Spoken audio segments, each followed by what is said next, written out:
Muy bien, muy buenas tardes a todos y bienvenidos a la Casa de América, que hoy es la Casa de Argentina.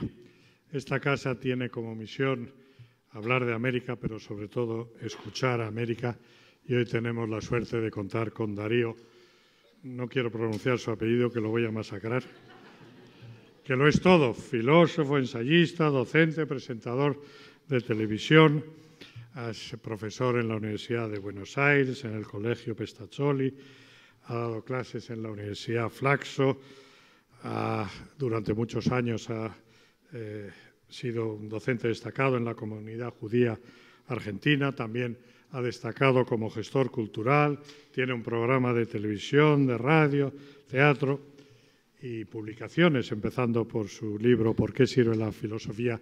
Y el que hoy presenta aquí hoy, Filosofía en 11 frases, que yo no sé si ustedes lo han leído, pero lo tienen que leer porque es apasionante. Ese recorrido entre la ignorancia y la sabiduría con 11 pensadores. Yo creo que el gran mérito de Darío es su labor divulgativa, ¿no? Cómo hacer accesible lo que aparentemente parece complicado. Y nada más, que han venido ustedes a escuchar, leer y no a mí. Muchas gracias por venir y Darío, la palabra es tuya. Muchas gracias. Por acompañarnos a esta presentación y gracias sobre todo a la Casa de América por cedernos este magnífico auditorio y además nos alegra mucho que esté totalmente lleno, ¿no? Bien, pocas veces se da un fenómeno realmente en el campo de la divulgación como que se está produciendo con Darío Stenstreiber. Si me lo permiten, a partir de ahora también le llamaríamos Darío S, que es más cómodo, ¿no? Y el libro que hoy presentamos, 11 frases filosóficas, ¿no? Una obra que en apenas un año ha superado los 100.000 ejemplares vendidos en Argentina. Me gustaría que se quedasen con esta cifra, 100.000 ejemplares. ¿Qué libro de filosofía, qué pensador español ha vendido 100.000 ejemplares aquí, por ejemplo? Ninguno, realmente, ¿no? Pero además de este libro, que luego hablaremos un poquito más de él, me gustaría y me alegra mucho, sobre todo, introducir en España a la figura y a la personalidad de Darío, ¿no? Lo que representa a Darío, a quien personalmente sigo desde hace unos bastantes años en redes, de una manera realmente fiel, un autor que sin duda está llamado a ser el revulsivo en el pensamiento actual en lengua española y a cuyos actos y presentaciones como esta y otras mucho más originales a pie de calle acuden miles de seguidores con un seguimiento realmente más propio de una estrella de rock que de un autor de filosofía, ¿no? Y realmente, como ha comentado muy bien Antonio, como nada humano le es ajeno a Darío, está presente también en televisión, en programas como Mentira a la Verdad, que ha sido merecedor de diversos galardones, en radio, un programa precisamente llamado Demasiado Humano, en teatro, con espectáculos donde combina la música y la filosofía, como Desencajados o Salir de la Caverna, filosofía y rock, ¿no? Realmente, ¿a qué se debe este gran éxito? Como la conocida serie española de Merlín, aquí con quien Darío de alguna forma podría emparentarse, no sabemos si Darío busca o no que trempemos con la filosofía. Pero lo que sí consigue es acercar, divulgar la filosofía a los lectores de una manera admirable. Y digo admirable porque ante todo, y esto para mí es muy importante, Darío nos trata como lectores inteligentes. Darío no nos trae píldoras de filosofía rayando la autoayuda tan propias de esta sociedad líquida. No, ni mucho menos. Emulando a su admirado Nietzsche, su filosofía es claramente una filosofía a martillazos, nada cómoda, que realmente nos reclama y nos exige un esfuerzo para luego ratificarnos como pocos, ¿no? Como cuando uno inicia un ejercicio físico y ve llegado el final y una vez conseguido descubre el enorme placer que ha conseguido. Esta es la filosofía a martillazos de Darío. Este es el salir de la caverna. Una filosofía, como señalamos en la cubierta del libro, para pensar sin ser subestimados, ¿no? Bien, este es Darío y su gran capacidad divulgadora. Pero como buen filósofo, Darío también es un ciudadano comprometido con la vida política, ¿no? Y basta citar como ejemplo lo que significó, que imagino que muchos de ustedes, sobre todo los argentinos, conocerán, su intervención en el plenario de comisiones de la Cámara de Diputados cuando se debatía la despenalización del aborto, donde su breve, muy breve, pero rotunda exposición causó un impacto enorme, con una idea realmente muy clara una idea de base que decía: el aborto es una cuestión política, no metafísica. Lo único que debe resguardar la ley es que nadie imponga su propia cosmovisión como visión de Estado. Hombre político, gran divulgador. Y bien, ahora sí, hoy presentamos en España Filosofía en 13 frases, en donde, como explicará mejor que nadie realmente el propio autor, el pensamiento filosófico se combina con una trama de corte novelesco, de corte narrativo, como si de una serie de televisión o un thriller se tratase, ¿no? Así, tras el planteamiento inicial del libro, La muerte de un joven en el metro de Buenos Aires, el autor trata de descubrir las causas de este hecho basándose en 11 pensamientos, en 11 autores, 11 pensadores de la historia de la filosofía. Solo sé que no sé nada, pienso, luego existo, todo sólido se desvanece en el aire, Dios ha muerto, amas lo que quieras, y para mí uno de mis preferidos, donde hay poder, hay resistencia, de Foucault. Por medio de frases como estas, que son auténticos estimuladores, Darío consigue sacar a la filosofía a los formatos que la hacen excluyente. Al hacerlo, nos lleva a una conversación alucinada y alucinante, con 11 ideas clásicas tan pequeñas como pueden caber en un tuit, pero a la vez tan interminables, tan clarificadores como la propia existencia. Ahí es donde Darío debate y contradice a filósofos como Aristóteles, Descartes, Marx, Nietzsche, Derrida, Foucault. Cada frase realmente lo disfrutarán, nos produce un efecto, nos hace avanzar, nos lleva a cuestionarnos varias preguntas, y en todo este proceso la filosofía se acerca a nosotros y nos descubre esa gran capacidad que tenemos, que todos podemos pensar, todos llevamos dentro de la filosofía, aunque no lo sepamos. Es realmente un libro que les aconsejo, una obra rompedora, yo diría que revolucionaria, que a todo el equipo de editorial de Ariel nos ha encantado y que me gustaría que ustedes también lo disfrutaran. Y ahora, sin más, los dejo realmente con Darío. Muchas gracias. Bueno. Hola, ahora sí. Estoy muy nervioso. Como si fuera la primera vez. Me remite a la primera vez que di clase, a la primera vez que hice el amor. Bueno, no, ahí no. Mejor no. Pero la verdad que muy nervioso y muy contento de haber venido aquí. Me siento un extranjero, muy loco porque caminaba con Laura por las calles y lo que le comentaba era, me siento muy en casa, ¿no? Estoy como extranjero por un lado y por otro lado reconocía los rostros, reconocía los olores, así que es muy rara la relación entre Latinoamérica y España en ese sentido. Uno se siente en ese lugar paradójico de lo propio y lo impropio, ¿no? Como que hay algo que realmente hace que uno se sienta como en casa, pero las casas están para ser incineradas, levantar la tienda e ir por el desierto también a otro lado, ¿no? Y algo de ese viaje, de esa errancia, a mí me calienta, como decimos en Argentina, me excita, me erotiza, ¿no? Así que me encanta estar acá, me siento un extranjero a pesar de que tal vez la extranjería tenga que ver con el idioma, y el idioma me parece que es lo que nos une de un modo lineal, pero no deja no dejo de haber cruzado el océano, acá gracias al capitán que me trajo y que lo invité a la presentación, que me trajo hasta aquí, que también es toda una situación, ¿no? Parece poco, pero no. Y no le temo a la extranjería, porque creo que la filosofía, en definitiva, en sí, como campo disciplinar, es un campo extranjero. O sea, no hay mayor extranjería que la de hacer filosofía, ¿no? Porque maneja un idioma extraño, ¿no? Extranjero, extraño, extrañamiento. ¿Qué es hacer filosofía sino colocarnos en el lugar del extrañamiento? O sea, generar un extrañamiento con las cosas que nos rodean. Colocarse en el lugar del extranjero, del otro. Pero esa otredad, esa extranjería tiene que ver con que es un lenguaje, una provocación, una forma de pensar las cosas que no es la usual, que no es la nativa. La forma nativa de usar las cosas indica que esto es una botella de agua y que si, digamos, que la utilidad de esta entidad es simplemente la de contener un líquido para para ser bebido, punto. Y sin embargo la filosofía puede dedicarle su tiempo, su quehacer a los objetos más inmediatos, más cotidianos. No se hace filosofía con grandes abstracciones para mí, se hace filosofía con lo que tenemos a la mano. El tema es colocarlo en ese lugar de extranjería, de extrañamiento, en el sentido de que en el fondo todos somos extranjeros.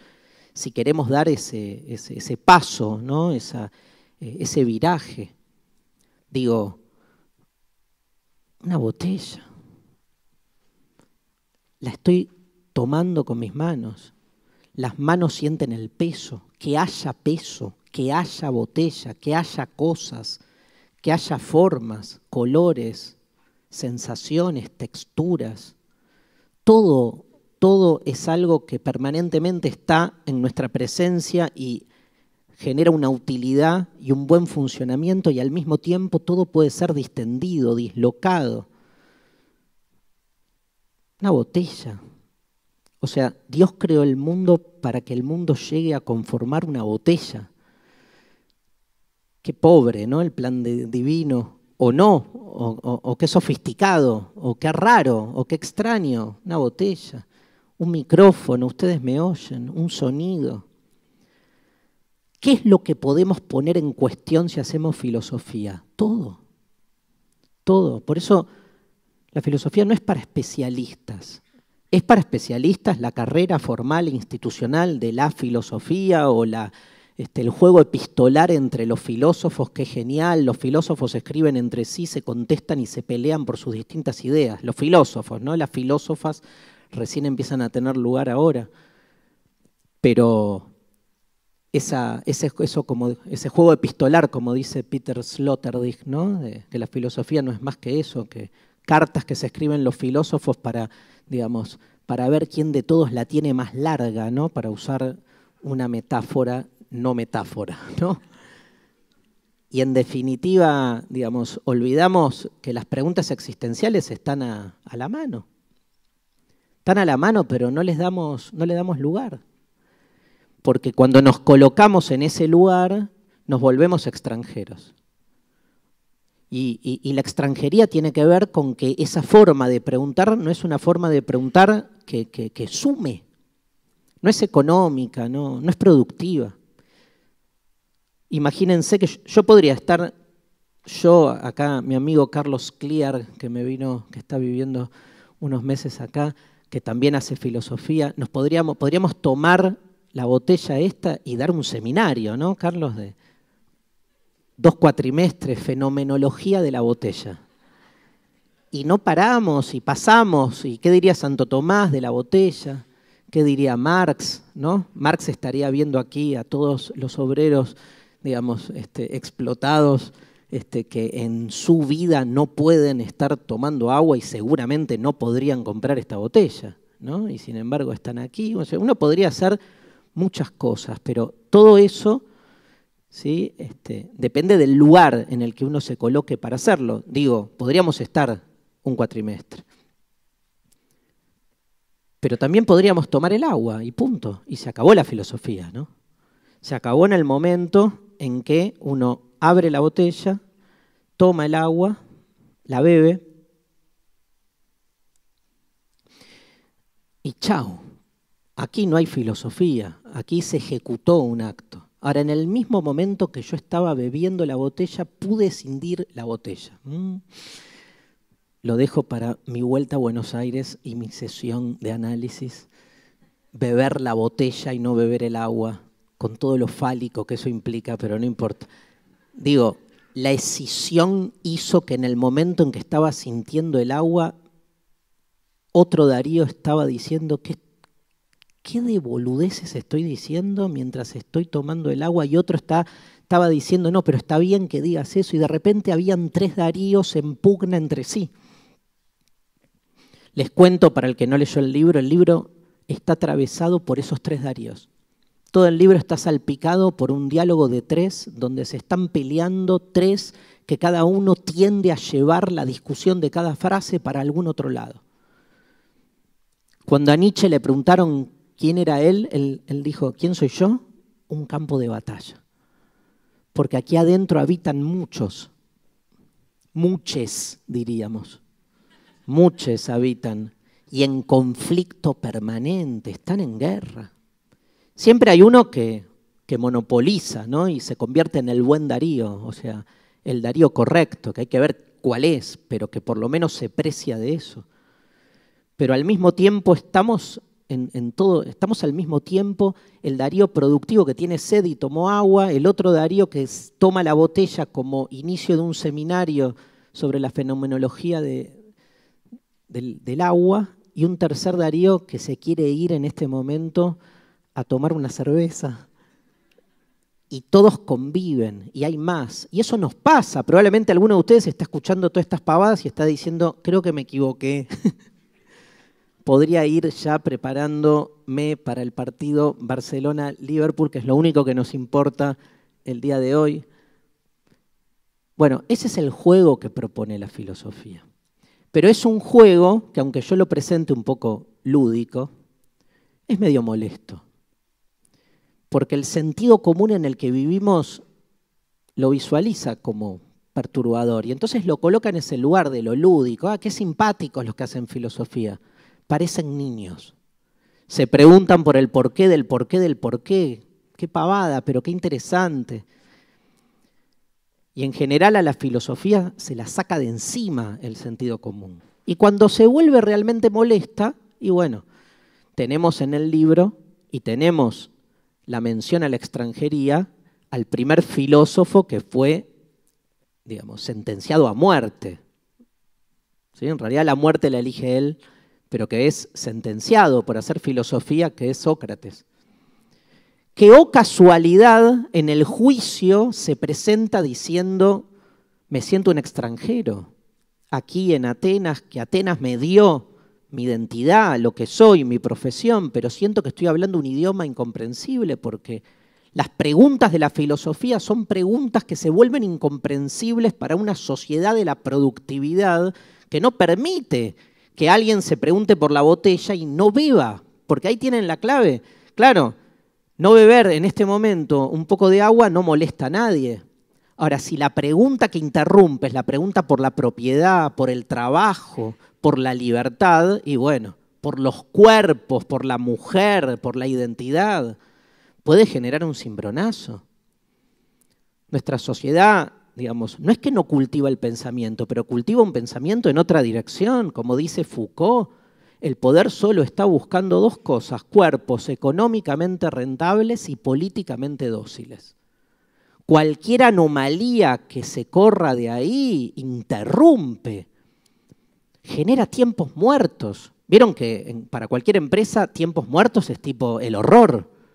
Bueno, la filosofía es un orgasmo de tiempos muertos.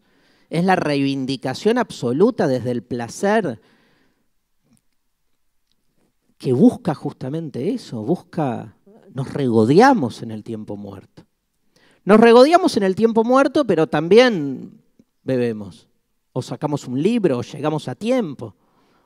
¿No? Hay una tensión muy interesante para pensar entre lo que la productividad exige de nosotros y la posibilidad de salirse de ella. Quiero decir, productivos también somos. El tema es que la productividad no nos totalice. La filosofía en eso es un ejercicio de destotalización.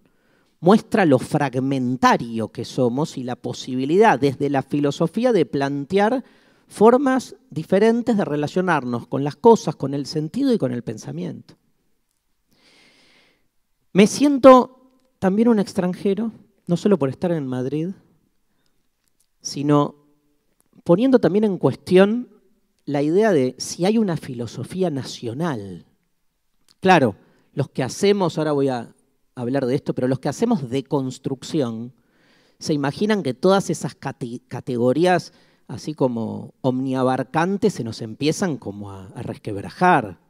No podemos no visualizar lo nacional o el género, ¿no? Como categorías que en realidad lo que hacen es terminar construyendo, digamos, alambradas, ¿no? Para de algún modo sujetarnos como sujetos para una dirección y no para otras. Sin embargo, hay una hay un lugar de proveniencia y de procedencia. Hay una pregunta que a mí siempre me atraviesa, que es que si hay una filosofía nacional, ¿no? Entendiendo que la nación, como dice Benedict Anderson, ¿no? Toda nación no es más que una comunidad imaginada, entendiendo que la nación, con esa gramática tan sanguínea que liga nación a nacimiento, supone la autoconvicción de que todos provenimos de un mismo nacimiento, de un mismo padre, patria. Y entonces somos todos hermanos, fraternidad. Los grandes conceptos de la política moderna remiten siempre a una gramática protosanguínea que lo que busca es instalar la idea de nación como una idea incuestionable. Y la fraternidad, ¿no? Como un valor político que hace que todos los argentinos, españoles, porteños, madrileños se dice, madrileños, todos nos comportemos y nos sintamos como hermanos, ¿no? Y entonces genera una relación de afinidad. Como todos provenimos del mismo padre y nacimos del mismo vientre, ¿cuál será ese vientre? Ahora voy a eso. Entonces nos tenemos que tratar como hermanos. Derrida, el autor que trabajo en el libro, en el capítulo 10, en un libro hermosísimo llamado Políticas de la Amistad, dice, todo bien, pero ¿y las hermanas? Porque la fraternidad es un valor político fundamental, pero lo que hace es homologar desde una idea de patria a una ciudadanía que tiene como modelo de encuentro el encuentro entre hermanos. ¿Y las hermanas?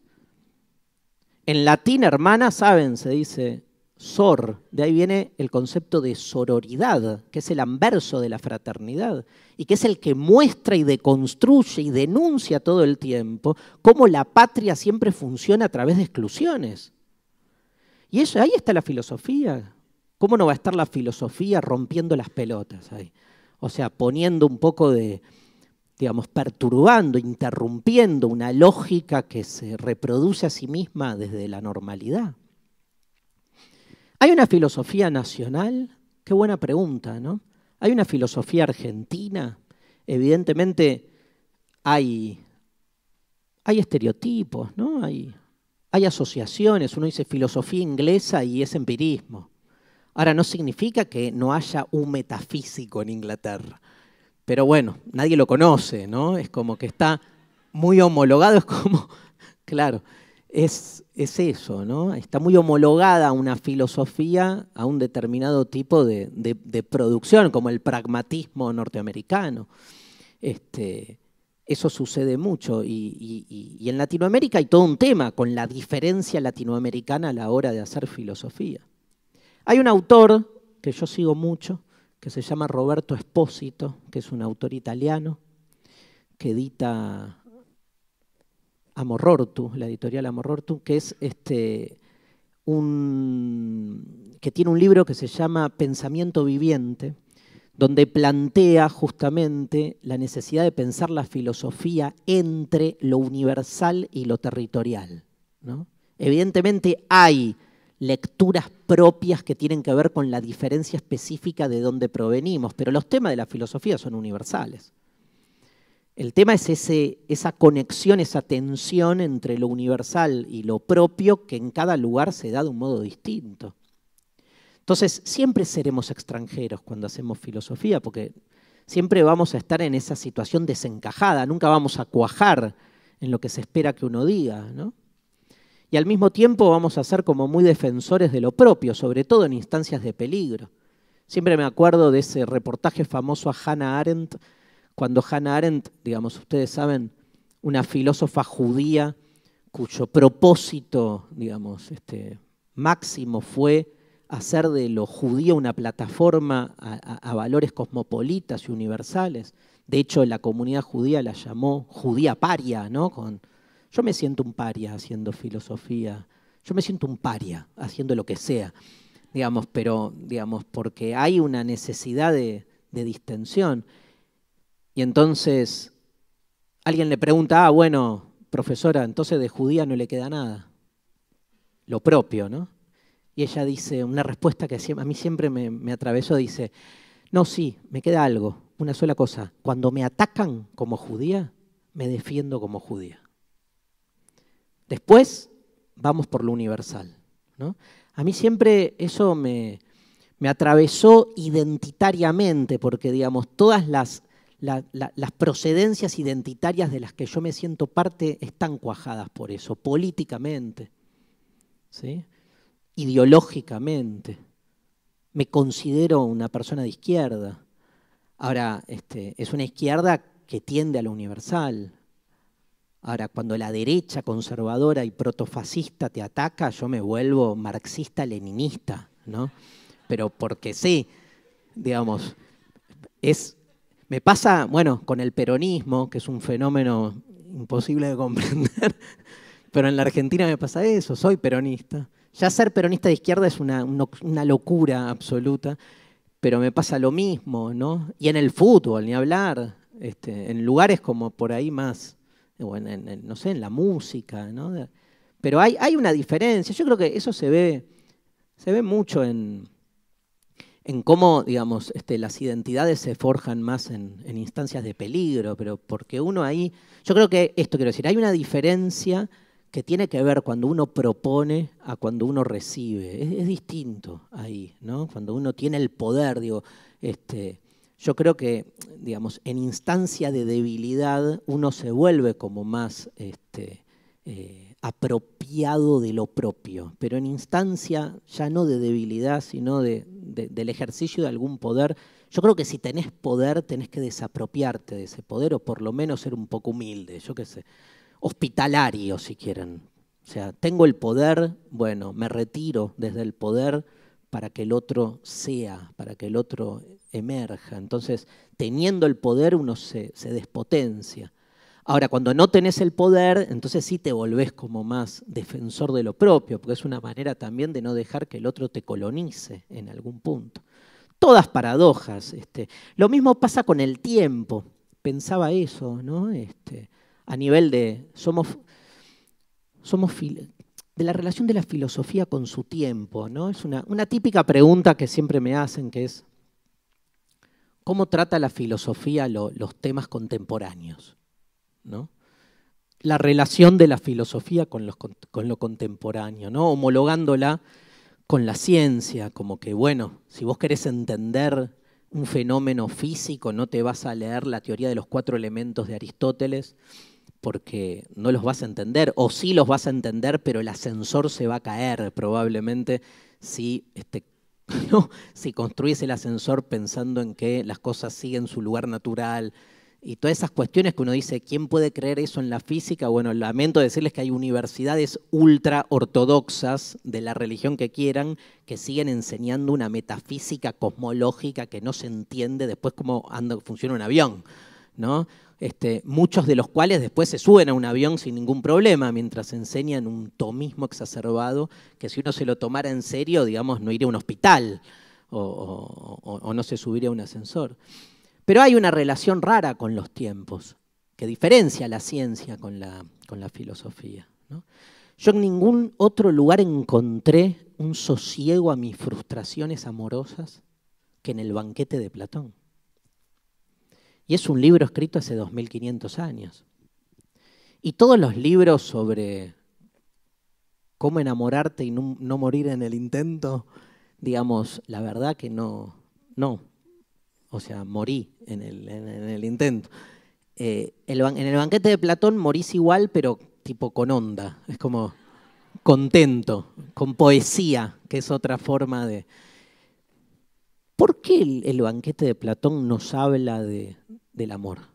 Pero de nuestro amor. Si en la época, de Platón, digamos, no había WhatsApp y no había shampoo, ¿no? No había desodorante, por ejemplo. Digo, hoy son elementos que hacen a los vínculos más después de 15 años. Entonces, ¿cómo puede ser todavía útil un libro como El banquete de Platón para entender? Claro, no lo entendés linealmente. El amor platónico, el mal entendido amor platónico, es clave para entender muchos de nuestros conflictos amorosos. Pero porque la filosofía, y tal vez esta puede ser mi tesis más dura, está más cerca del arte que de la ciencia para mí. Entonces es más, digamos, un género literario que lo que busca es existencialmente provocarnos y darnos no respuestas, sino lecturas discordantes con las lecturas establecidas. Es muy probable que después de leer El banquete de Platón, y bueno, el 14 de febrero probablemente no mandes un WhatsApp diciendo te amo hoy el día de San Valentín, porque algo se te mueve ahí, ¿no? Porque hay una necesidad de pelearse contra esa forma establecida del amor o de lo que sea.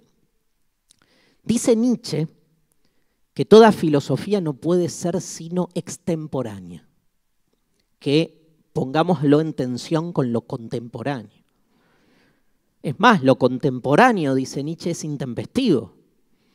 Es una forma de inoportunar, no que es algo extemporáneo o intempestivo.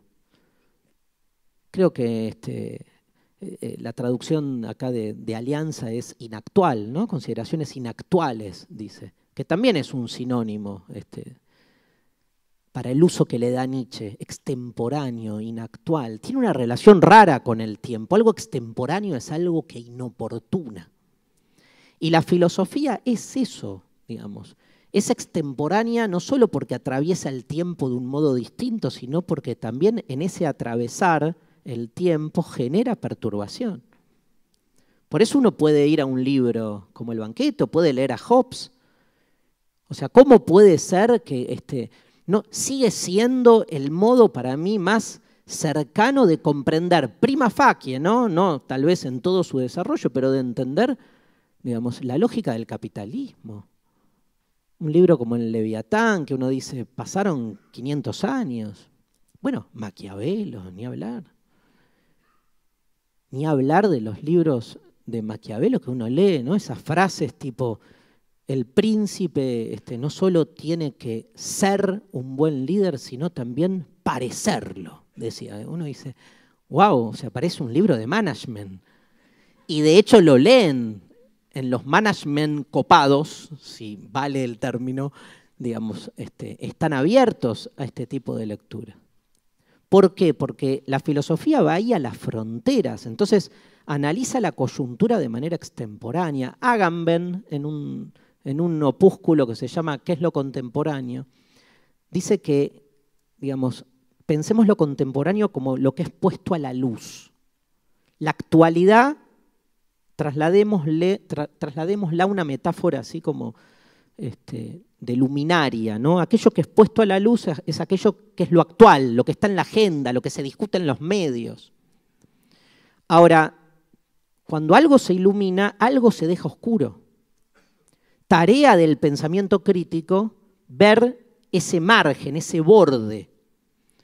No enceguecerse, dice Agamben, con las luces de la actualidad, porque entonces se direcciona la mirada. La luz está tapando también algo. La luz cuando encandila, tapa. Uno dice, ¿qué? La luz ilumina, transparenta. Bueno, discutamos la transparencia, ¿no? Discutamos qué es lo que se ve cuando se ve la oscuridad. Hay algo ahí que queda nulificado. Tarea tal vez de la filosofía ir a esos márgenes. Por eso son preguntas raras las de la filosofía, porque está buscando eso. Les doy un ejemplo más. La República. Libro que leímos todos en el secundario, insoportable. A mí me encanta igual. Parece una locura. Junto con el Apocalipsis de San Juan me parecen los libros así como más drogados, ¿no? Fascinante las cosas que dice ahí, es una cosa increíble. Ahora, en un momento, Platón plantea qué es una polis justa, y para eso entender que es una polis injusta. Entonces, ¿me sirve algo ese planteo para entender la realidad, no sé, política española, coyuntural, actual, para entender la Argentina? Lees La República de Platón y dice, una polis injusta es una sociedad en la cual cada una de las partes no cumple con el rol para el cual fue asignada. O sea, así como un alma es injusta en la medida en que cada una de nuestras partes no cumple con su rol, lo mismo pasa con la polis. ¿Por qué? Porque en mi alma, por ejemplo, tengo, no sé, la pasión, la emoción, la razón. Lo importante es que cada una, dice Platón en ese planteo metafísico antiguo, cumpla con su función. O sea, que la pasión me sirva para lo que tiene que servir, no mi fuerza que sirva para conseguir lo que la fuerza tiene que dar, y que mi cabeza, mi mente, mi razón gobierne las decisiones. Si yo en vez de pensar con la cabeza, pienso con la pasión o pienso con la fuerza, cagué. Porque me toma un aspecto que tiene otro rol. Bueno, lo mismo pasa en la polis. En la polis hay guerreros, comerciantes y gobernantes, dice Platón, que cada uno cumpla con su rol. Pobre, dice, pobre polis, aquella que es gobernada por los militares. Porque obviamente los militares van a traer, digamos, otra lógica, otra racionalidad, y van a imponer su propia lógica, que es la de la fuerza, como racionalidad pública, y entonces se vuelve una tiranía y un lugar de violencia. Pero en un momento dice, literal esto en la República, pobre polis aquella que sea gobernada por un comerciante, barra un empresario, diríamos, ¿no? Porque estaría de algún modo traspasando la racionalidad privada como racionalidad pública, o sea, gobernaría su país como si fuese una empresa. Y no estoy hablando de Argentina, estoy hablando del 90% del mundo de hoy, digamos. Y leía Platón. Y de repente eso, extemporáneo, un texto literario, descargado de toda la metafísica, a mí me parece mucho más iluminador, ¿sí? Y trabajando con estudiantes de los colegios, es mucho más impactante. Ah, claro, es como entender algo que después mirás la televisión y te perdés en debates inocuos que pasan por otro lado. ¿Cómo no va a tener la filosofía que ver con nuestra coyuntura en la medida en que se coloque en ese lugar? Cuando la filosofía opina como uno más en una mesa de panelistas y entra en ese juego, perdió.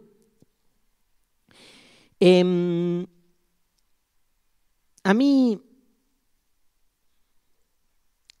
tengo que contar algo biográfico para entrar de lleno en el libro, al que no voy a llegar nunca, ¿no? Porque dice Derrida, con esto empiezo mi nuevo libro que acaba de salir en la Argentina, que se llama Filosofía a martillazos, que es un compendio de alguna de las clases que vengo dando. Y empiezo con una cita de Derrida, donde Derrida dice que toda filosofía siempre es la introducción, que toda clase de filosofía es siempre la introducción de la introducción de la introducción. Y que cuando terminaste a introducir lo que querías introducir para introducir, terminó la clase, ¿no? Y es eso, ¿no? Un prólogo. Estamos prologando. Después cada uno de ustedes se irá y con algo de esto y dirá, esto fue una pavada, esto me transforma, esto lo quiero seguir investigando, pero lo que se busca acá es eso, es disparadores. Yo recuerdo cuando me nació esta doble vocación, que es hacer filosofía y escribir. Estoy presentando un libro, así que hay algo que se juega en la escritura. He hecho programas de televisión, hago programas de radio, hago teatro, bailo. Ya vendremos a Madrid con alguna de nuestras obras de filosofía y música, probablemente, y verán el papelón. Pero bueno, la gente se va contenta recitando cosas como nací para morir, nací para morir, nací para morir, y se pega 3 pasos de baile y iba a decir es feliz, pero no, pero entra así a una deriva eterna. Acá estoy presentando un libro y bueno, saben que mi nombre, mi apellido significa escritor, ¿sí? Steinschreiber, que es el que escribe en la piedra, ¿sí? Es stone writer, pica piedra. ¿Se acuerdan en la secundaria me decían, pica piedra? En realidad mi nombre es Darío, mi segundo nombre es Gabriel, y alguna vez así de boliche, ¿se dice de boliche acá? No, de discoteca, andaba con esta taradez de que yo soy el que, Darío significa en persa el que busca, y Gabriel es el ángel de Dios. Entonces yo decía, soy el que busca al ángel de Dios escribiendo sobre la piedra, o sea, el filósofo. ¿Tomás algo? ¿No? Es como...